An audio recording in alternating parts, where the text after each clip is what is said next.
A thin converging lens of focal length 20 centimeter and a thin diverging lens of focal length 15 centimeter are placed coaxially in contact. The power of the combination is, तो f focal length किसकी है, convex की, converging lens it is 20 centimetre, तो इसकी power हो जाएगी 1/f into 100, 5 dioptre हो गया।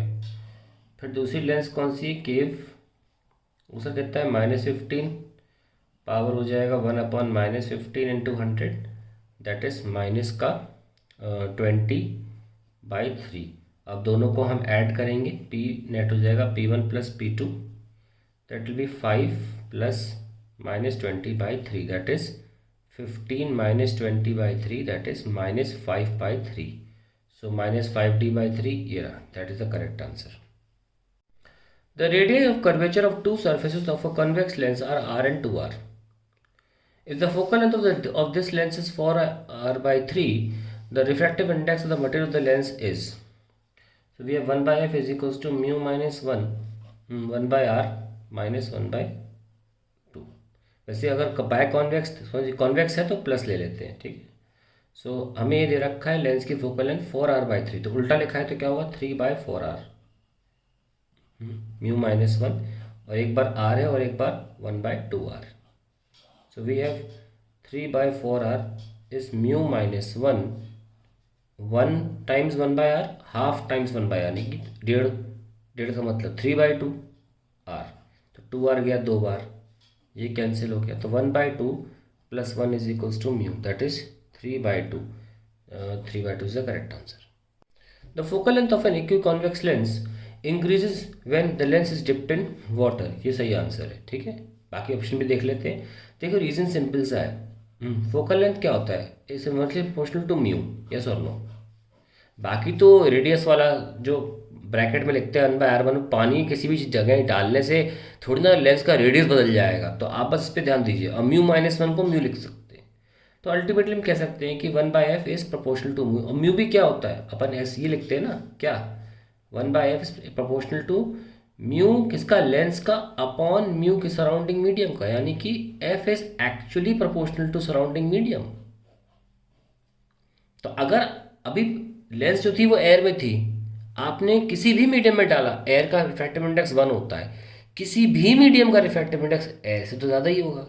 लेंस को पानी छोड़ो कहीं भी डाल दोगे, उसकी फोकल लेंथ बढ़ेगी, घट नहीं सकती, क्योंकि f is proportional to medium का रिफ्रैक्टिव इंडेक्स, ठीक है। ये बहुत बेसिक बात है। इस बार तो इन्होंने केवल ऐसे पूछ लिया, नॉर्मली न्यूमेरिकल दिया जाता है कि 18 सेंटीमीटर, 20, कितनी बार आ चुका है क्वेश्चन, 18, 20, 15 करके कितनी बार आ चुका, पानी में डालो क्या हो जाएगा। पानी के लिए आंसर 4 टाइम्स हो जाता है, बाकी के लिए निकालना पड़ेगा। पानी के लिए आप रट सकते हैं, आगे आप जेईई मेंस देंगे, नीट देंगे, कहीं ना कहीं ऐसे क्वेश्चन पूछे जाते हैं, तो आप ध्यान रखना 4 गुना होता है पानी में। एनीवेज, एक बार कार्बन डाइसल्फाइड को लेकर पूछा था, CS2, मुझे ध्यान नहीं आ रहा, उसका 1.65 था। ये सब बोर्ड एग्जाम में न्यूमेरिकल आ चुके हैं, इस पर आपसे तो बेसिक पूछा जा रहा है। आगे देखते हैं, increases when wavelength of light decreases. आई देखते हैं, फोकल लेंथ के बारे में बात कर रहे हैं। अगर मैं यहाँ पे लाइट मान लो वायलेट और रेड मिक्स करके दे दूँ, बाइक्रोमेटिक लाइट, तो क्या होता है, वायलेट पहले आ जाएगा, क्योंकि वायलेट का रिफ्रैक्टिव इंडेक्स ज़्यादा होता है, वो ज़्यादा बेंडिंग दिखाएगा, और रेड का दूर आएगा। और रेड की वेवलेंथ क्या होती है, ज़्यादा होती है, तो कह रहे हैं तो रेड की वेवलेंथ ज़्यादा तो एफ भी ज़्यादा, देख लो रेड की वेवलेंथ तो एफ भी ज़्यादा। और मैंने ये बेंडिंग सिर्फ रिफ्रैक्टिव इंडेक्स से दिखाई है, येलो का रिफ्रैक्टिव इंडेक्स ज़्यादा होता है, येलो कह रहा हूँ सॉरी, वायलेट का। नाउ लिखा क्या है, increases when wavelength of light, focal length increases when wavelength of light decreases. ये उल्टा है, वेवलेंथ बढ़ाओगे, रेड की वेवलेंथ ज़्यादा होती है तो फोकल लेंथ भी ज़्यादा है, तो वेवलेंथ बढ़ाओगे तो फोकल लेंथ बढ़ेगी, यहाँ डिक्रीजेज लिखा है, गलत हो गया ये। Next, increases with decrease in radius of curvature of it surface. अब देख लेते हैं 1/f, अब हमें म्यू नहीं चेंज करना है, ठीक है, प्रोपोर्शनल टू, अगर हम बाय कॉन्वेक्स ले लें, इक्वी कॉन्वेक्स, तो 2/r लिख सकते, तो f प्रोपोर्शनल टू r ही आ रहा है, तो ये तो डायरेक्ट हो गया। यहाँ तो इंक्रीजेस डिक्रीज उल्टा दे रखा है, गलत हो गया है। फिर decreases when the lens, proportional लिखना चाहिए था, decreases when the lens is cut into identical parts along its principal axis, along मतलब पैरेलल टू प्रिंसिपल एक्सिस। ऐसे ये चारों बोर्ड एग्जाम के सवाल हैं, चारों, उनको क्या करा, एक क्वेश्चन में डाल दिया। आप अगर ऐसे काटते हो तो लेंस का रेडियस थोड़े बदल दिया आपने, आपने म्यू नहीं बदला, आपने आर अगर कंप्लीट करो तो आर भी वही है, आर बदला नहीं। और लेंस मेकर के फॉर्मूले में दो ही चीज़ें तो होती हैं, म्यू और आर, दोनों ही नहीं बदले, तो फोकल लेंथ क्यों बदल जाएगी? ये बहुत बेसिक क्वेश्चन था, तो आंसर इसका फर्स्ट है। हाँ, ये डायग्राम दे रखा है, पैरेलल रेज आ रही हैं इस पर। Final image will formed at a distance of, देखिए पैरेलल रेज आ रही, फोकल लेंथ 10 है, आपको सॉल्व भी नहीं करना है क्वेश्चन ये, देखो तो 10 पे तो आएगी पैरेलल रेज, ये तो 10th क्लास का क्वेश्चन हो गया। अब ये देखिए ये 30 पर है, वो भी 40 दे रखा है, 30 पर है, और इसका फोकल 15 है। हमको पता है मिरर में, लेंस में भी यही होता है, अगर ये f है और ऑब्जेक्ट डिस्टेंस 2f है, 30 है, तो इमेज कहाँ बन जाएगी? यहीं वापस टकरा के वापस, क्या जैसे ही बननी उससे मतलब नहीं है, बननी तो यही है इमेज, 2f पे रखी है ना, ये तो सीखा है हमने 10th क्लास में, 12th की चीज़ ही नहीं है। तो जब इमेज यहीं बन जाएगी तो हम कह सकते हैं 10 सेंटीमीटर फ्रॉम द लेंस बोलेंगे, to the right, to the right पहले निकाल लिया, अब चेक करते कहाँ लिखा है ऐसा। 10 सेंटीमीटर लेफ्ट ऑफ लेंस गलत हो गया, 10 सेंटीमीटर राइट ऑफ लेंस सही हो गया, बाकी है 20 सेंटीमीटर गलत, 20 सेंटीमीटर गलत।